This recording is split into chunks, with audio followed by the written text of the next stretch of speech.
Hey guys, this is Greg with Medical Muscle.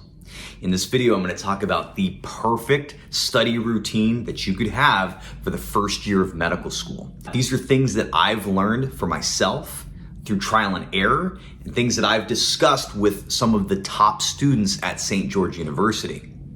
So let's get into it. The Sunday prior to the new week's material is when you're going to pre-read every single lecture and DLA for that week.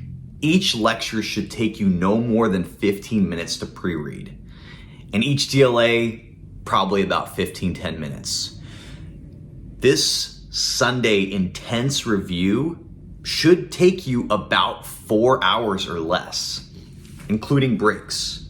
The idea of doing something so intense on a Sunday in terms of pre-reading is that it gives you an idea of what you will face for the entire week. You're getting a huge advantage because you know exactly what you're gonna see the entire week. Now, remember, this is just a skim. You are not trying to learn anything. That comes at a later point. At this point, you're just trying to prime your brain for what topics you need to keep your eye out for and what is going to be taught for the rest of the week. Now, the day of the lecture, you're gonna do at least one more pre-read. It should take you no more than 15 minutes per lecture. You'll have 2 each day. That's it.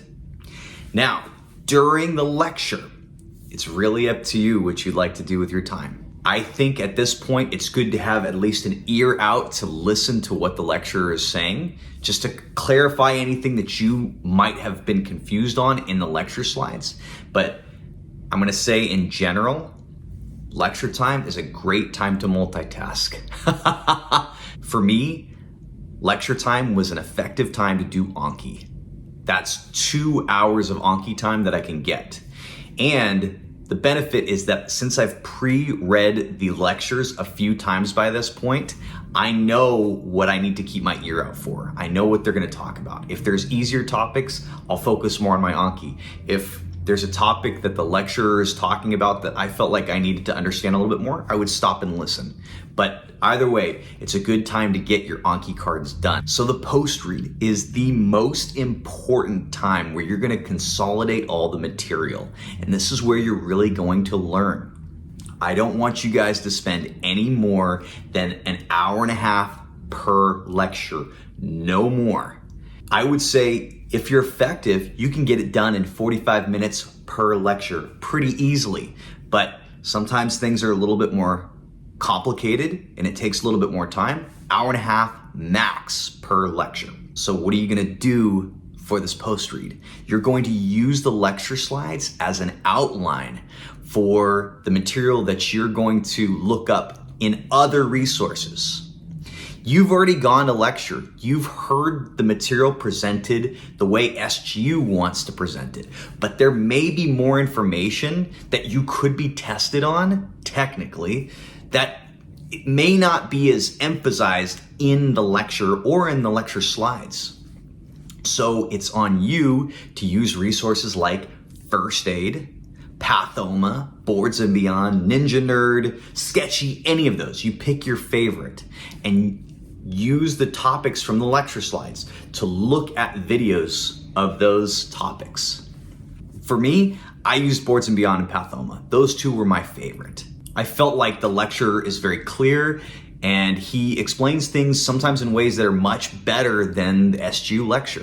The one downside is he's gonna go into more detail, maybe than you need in term 1, but I guarantee that you're gonna need to know that information at some point. So it's good to get exposed to it now. So I would watch, say, a Boards and Beyond, then I'd go to First Aid, look at the little shortcuts First Aid has, and then I would continue going through the entire lecture until I'd pretty much understood everything from any viewpoint. Again, this should not take you more than an hour and a half per lecture. After post reads, I will go into questions. Doing questions with a friend every single night. This should take you about 30 minutes. You're gonna do anywhere between 10 to 20 questions max. And by using a friend, you can discuss the topic and go in depth, maybe there was something that you didn't understand and they could explain it in a better way. It's helpful to have other viewpoints when it comes to doing certain material, and I felt like questions were a good environment to do that. 2 times a week, I would meet up with a group and we would do a review, a content review. We would usually meet like on a Wednesday and a Sunday. So cover half the material Monday, Tuesday, Wednesday on Wednesday, and then Thursday and Friday material on Sunday evening. This was usually about 45 minutes, and it was a good way for me to make sure that I understood everything. It really helps to have other people in the group quizzing you because it puts you under a little bit of stress, which is, in this situation, a good thing. Because when you get into the test environment, you are gonna be ready. The other benefit of doing group review sessions is that it puts a little pressure on you to be on your A game. If you don't know your stuff and you're in a group of all the other students who do, it's gonna hurt. It hurts to be the dummy of the group. And there's nothing that's a better motivator than to be, judged by others. It's a positive thing. So at the end of my day, every single night before I'd go to bed, I would do Anki. I would do anywhere between 10 to 30 minutes of Anki. It was great. It was the last thing I saw before I went to sleep, and I would start thinking about it as I was dreaming. Anki can also be boring at times. So it was a great way to help me fall asleep and get my mind off of the stress of everything else that was going on, because I was focusing on just some very basic cards. So let's do a recap. You have 4 hours of review for the entire week on Sunday. You're gonna do 15 minutes of pre-reading each lecture on the day of the lecture. 2 hours of Anki during lecture time. No more than 3 hours total for the 2 lectures post-read. That is obviously gonna include the DLAs. 30 minutes of questions with a friend. And up to 30 minutes of Anki every single night. If you do the math, that's anywhere between 5 hours and 6.5 hours total for the entire day of studying. And the benefit with this schedule is that you really shouldn't have too much work on Saturdays. You should pretty much have it off. So here's the huge caveat to be able to do all this is that you have to have incredible focus. And to have incredible focus, you need to limit every single distraction possible. So for me, I needed to block every single distracting social media app. This would include WhatsApp, Snapchat, Instagram, YouTube, Reddit, Facebook, anything like that. Obviously, outside of study time, you can use these things. That's not a problem. But during your study sessions, I want you to be very focused. So for me, I use a focus app that I click. It blocks all these on my computer. I cannot access them. On my phone, I have all these apps deleted, so I cannot access them.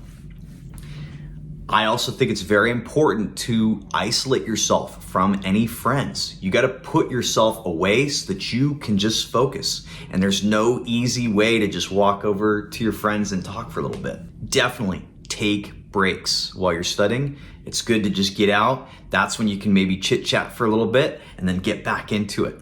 And you will have social times in lecture while you're doing questions and while you're doing reviews. There's a little bit of social time in that period. And the benefit of social time throughout your day in those areas is where you can start sharing study techniques with other students or resources. There's a lot of different resources, and it's good to communicate with other people on what they're doing and what works and what doesn't so that you can optimize what you're doing. Again, 5 hours a day doesn't seem that much. 5 to 6.5 hours. And it shouldn't, because medicine is a marathon and you have to find a number of hours of study time that you can actually handle week after week, month after month, year after year, because this is a long journey and it's all about endurance. If you find yourself slowing down and you cannot maintain this, then you need to reassess something. So there's two reasons why people cannot maintain this schedule.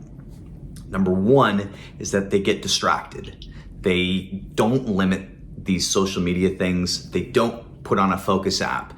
They're sitting and studying with their friends and just talking the whole time, which makes the hours of study longer, which ends up burning you out, which ends up putting you in a position where you're playing catch up constantly. The other situation is that you're working too hard, you're moving too slow, you're trying to be too detailed.